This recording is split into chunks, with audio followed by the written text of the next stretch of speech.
artista po ako, pero aking wino-workout itong vitamin C. Gaano ka-importante ang vitamin C? Isa pong vitamin C, madam, ay papatunayan ko sa inyo, yung detoxification test.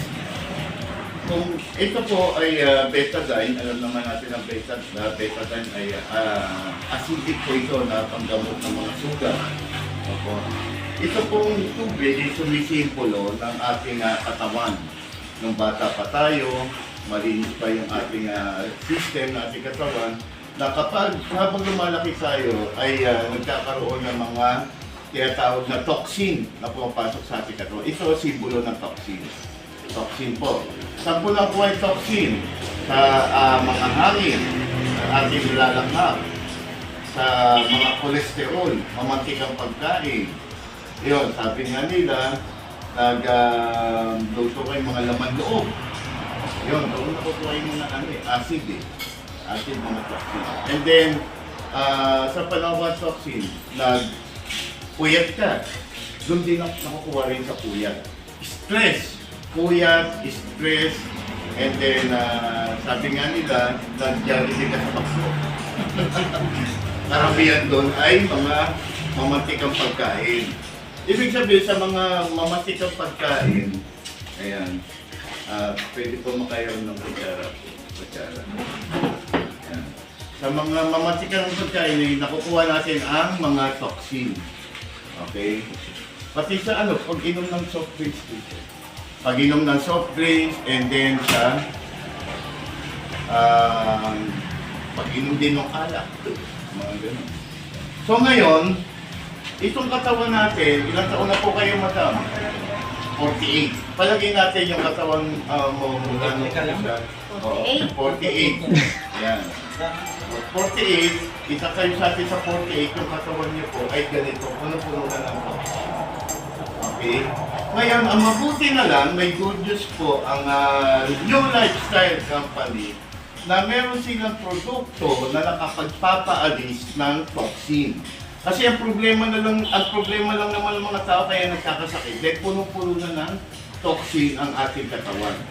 So ngayon, itong produkto na sodium ascorbate with zinc ng New Lifestyle, kapag ating iniinom araw-araw, dalawa sa umaga, dalawa sa tanghali, kapag araw-araw natin siyang iniinom, yung mga pumasok na toxin sa ating katawan ay nililinis.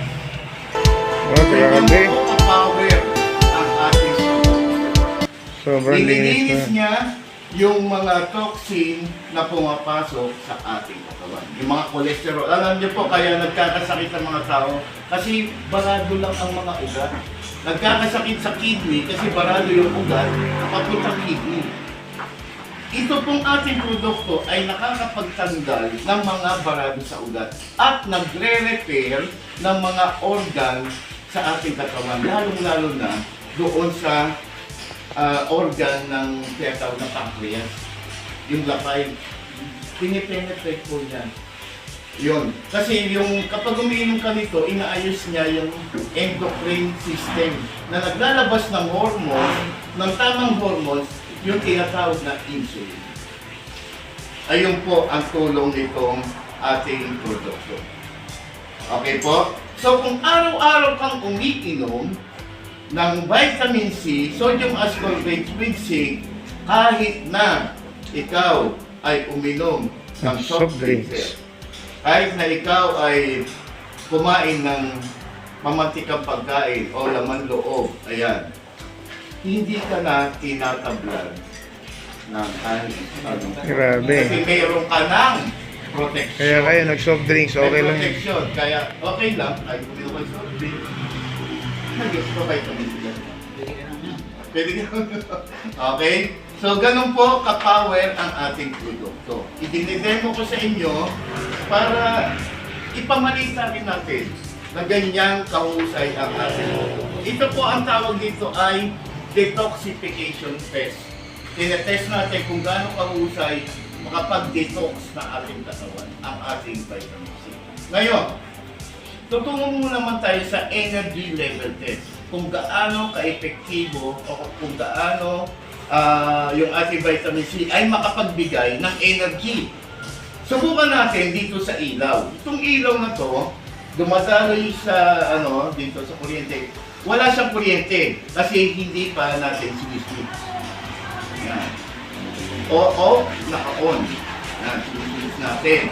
Ngayon, itong ilaw ba na to ay kaya bang pailawin ng ating vitamin C na alkaline base nang hindi dadaan doon sa pagsiswitch? Naniniwala ka ba na kaya pailawin ng vitamin C? Okay, so subukan natin. Okay? So ito pong vitamin C, wala po. Ito, yan. Pagka-switch lang natin, tsaka siya nagkakaroon ng kuryente. Diba? Off natin, walang dumadali na kuryente.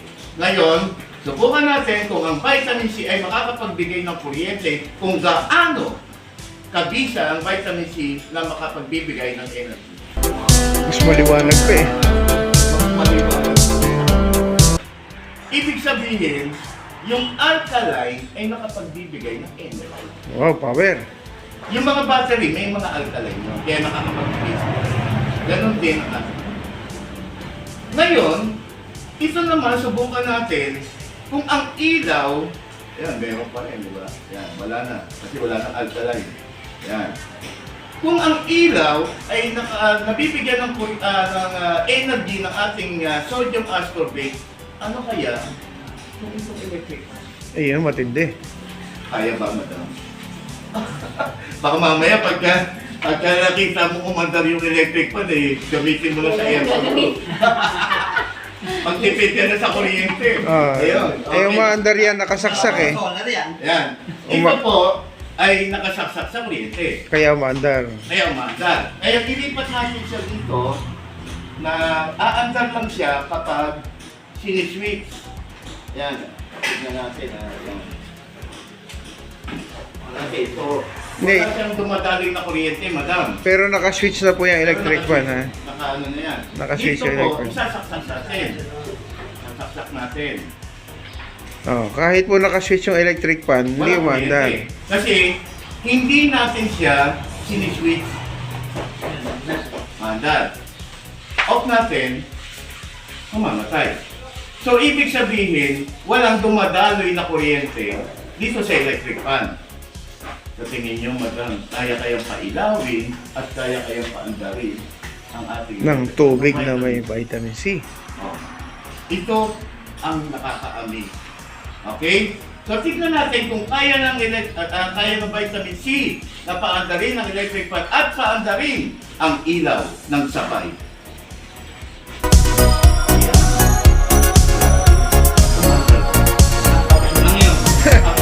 Maghapon ka malakas. Small, ilang capsule. Yung sinasabi ko, 2 capsule sa umaga at 2 capsule sa hapon. Ganyan, nagbibigay ng energy. Ayusin natin parang medyo malakas. Lakasan natin. Hindi pa nahalo yung vitamin C. Yun. So, mas malakas yan. Eh lalo kung lagyan pa natin. Di ba? So, ganyan kahusay ang ating vitamin C. Energized talaga kaya. Nagbibigay siya ng energy sa ating katawan. Huwag nyo lang gagamitin sa gabi kasi baka mayroon kang matulog kasi energy na. Energy ka na. Oo, energy ka sa gabi. Ibigay nyo lang po sa mister nyo. Super energy siya. Kasi wala po itong side effect, pero may frontal effect po ito. Abababababa. Kasi energy booster. Kaya inumin nyo lang po ng 4 na capsule. Yan, okay po. So, ayun po, napatunayan ko po sa inyo ang detoxification test at energy level test. Yan, kapag tinanggal ko na sa alkaline na vitamin C, yan, wala na siya. Okay? So, isaksak na lang natin dito kasi, mainit. Yan. Okay po? So, ganyan lang po. Ibig sabihin, napakahusay po ng ating produkto. Kasi kapag ang ating produkto ay mahusay, marami siyang napapagaling, magkakaroon tayo ng negosyo. Okay po? Kasi maraming napapagaling. Yeah. Oo. Hi, good morning po. Oo. Dapat marami pala siya nakita. napapagaling. Ibig Nakita sabihin, naman nagkakaroon na siya yun. ng business at din sa business, nagkakaroon ng income para makaipon para sa pambili natin ng ating pamilya.